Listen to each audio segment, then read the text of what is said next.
اور یوسف نے جو ہے وہ خداوند کے کلام کا لحاظ رکھا اور وہ ان ساری انسٹرکشنز کو جو ہے وہ فالو کرتا رہا. کس طرح سے فالو کرتا رہا کہ وہ یوسف جو گلیل کے شہر ناصر سے داؤد کے شہر بیت لحم کو گیا، اور اس کے بعد انہوں نے جب ہاب میں دیکھا، انہوں نے جو ہے بچے کا نام یسوع رکھا، اور بچے کو اور اس کی ماں کو لے کر ہدایت پا کر ہاب میں ہدایت پا کر وہ مصر کو روانہ ہو گئے. پھر وہ بچے کو اور اس کی ماں کو لے کر اسرائیل کے ملک میں چلا گیا. اس کے بعد ہاب میں ہدایت پا کر وہ گلیل کے علاقہ کو روانہ ہو گیا.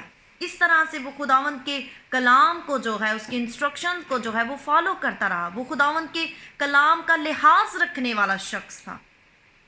یہودیوں میں جو ہے، میں آپ کو تھوڑا سا بتانا چاہوں گی کہ یہودیوں میں جو ہے منگنی کے موقع پر ہی نکاح جو ہے وہ پڑھا دیا جاتا ہے، جبکہ باقاعدہ رخصتی جو ہے وہ بعد میں ہوتی تھی.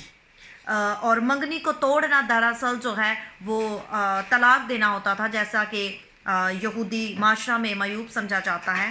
اور جب یوسف کو مریم کے حاملہ ہونے کے بارے میں معلوم ہوا، اس کو علم ہوا، تو وہ اس کو چپکے سے چھوڑ دینا چاہتا تھا. لیکن خداوند نے جب ہاب میں جو ہے وہ سے بات کی اور اس نے خداوند سے ہدایت پا کر جو ہے وہ اپنی بیوی کو اپنے ہاں لے آیا. اس نے خداوند کے کلام کا لحاظ رکھا، اس نے اس انسٹرکشن کو فالو کیا. اور اس کے بعد بھی جب بچہ پیدا ہو گیا تو اس کے بعد بھی وہ خداوند کے کلام کا لحاظ رکھتا رہا. اور 7 دن کے بعد اس نے جو ہے بچے کا یسوع کا جو ہے وہ بچے کا اس نے ختنہ کروایا. یسوع کو جو ہے اس بچے کو یسوع کو خداوند کے آگے حاضر کیا، قربانی چڑھانا، اور ہر برس جو ہے وہ یروشلم میں عید فصح کے موقع پر آنا. اور اس کے بعد یسوع کو 12 سال تک شریعت کا فرزند بنانا.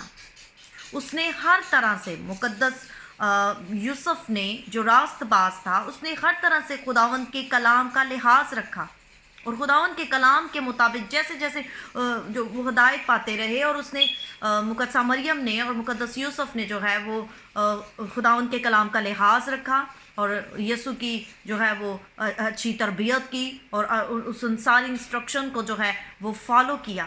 آج میرے پیارے بھائیوں، آپ کو بھی اپنی فیملی پر غور و خوض کرنے کی ضرورت ہے، اپنی زندگی پر، اپنے کردار پر غور و خوض کرنے کی ضرورت ہے، کیونکہ آپ کو خدا نے خاندان کا سربراہ ٹھہرایا ہے، اور آپ نے ان ساری انسٹرکشن کو فالو کرنا ہے. جب آپ ان ساری انسٹرکشنز کو خداوند کے کلام کے مطابق، جب آپ خداوند کے کلام کو اپنی زندگی کے مطابق، خداوند کے کلام کے مطابق اپنی زندگی کو بسر کریں گے، تو آسمان جو اس کا اچھا خزانہ ہے وہ آپ کے لیے کھل جائے گا. کیونکہ حکم ماننا قربانی چڑھانے سے بہتر ہے. اپنے اندر اوبیڈینس لانے کی ضرورت ہے، ہمیں فیتھ فل اس کے ساتھ رہنے کی ضرورت ہے. ہر طرح کی مشکل سے خداوند آپ کو محفوظ رکھے گا. وہ آپ کے بچوں کی ضرورتوں کو پورا کرے گا، وہ آپ کے جو ہے فیوچر کو سیکیور کرے گا. تو آج ہم میرے خاص طور پر مسیحی بھائیوں کو، جو باپ ہیں، بیٹے ہیں، بھائی ہیں، انہیں یہ جاننے کی ضرورت ہے کہ خدا نے انہیں خاندان کا جو ہے وہ سربراہ ٹھہرایا ہے، اور انہیں اپنی پرسنالٹی پر ورک کرنے کی ضرورت ہے. انہیں خداوند کے کلام کے مطابق اپنی زندگی گزارنے کی ضرورت ہے. اپنے بیویوں کے ساتھ جو ہے انہیں اچھا سلوک کرنے کی ضرورت ہے. اپنے بچوں کی جو ہے اپنے بچوں کے ساتھ وہ نرم رہیں، اور اپنی بیویوں کے ساتھ اچھا سلوک کریں. اپنے پیرنٹس کے ساتھ ہر ریلیشن، جس ریلیشن میں آپ بندے ہیں، خداوند نے آپ کو خوبصورت رشتے دیے ہیں، خداوند نے ہمیں خوبصورت رشتوں کی ڈوری میں کھینچا ہے، تو ہمیں ان سارے رشتوں کا بھی لحاظ رکھنے کی ضرورت ہے. خداوند نے ہمیں ان سارے خوبصورت رشتوں میں جوڑا ہے. تو آپ گھر کے سربراہ ہیں، آپ کو اپنی زندگی خداوند کے کلام کے مطابق گزارنے کی ضرورت ہے. اگر آپ خداوند کا کلام کا لحاظ نہیں رکھتے تو پلیز آپ خداوند کے کلام کا لحاظ رکھنا شروع کر دیجیے. خداوند آپ کو ڈھیر ساری برکتوں سے مالا مال کرے گا، کیونکہ یسوع جلد آنے والا ہے. وقت بہت کم ہے، اور وہ چاہتا ہے کہ سب کی توبہ تک نوبت پہنچے. وہ اپنا وعدہ پورا کرنے میں دیر نہیں کرتا، جیسی بعض لوگ سمجھتے ہیں. وہ چاہتا ہے کہ سب کی توبہ تک نوبت پہنچے. تو یسوع ہمیں نجات دینے آیا، لیکن اب وہ ان کو اپنے ساتھ لے کر جائے گا جو نجات یافتہ ہیں. وہ گناہ سے گناہگار سے جو ہے وہ پیار کرتا ہے، گناہ سے نہیں.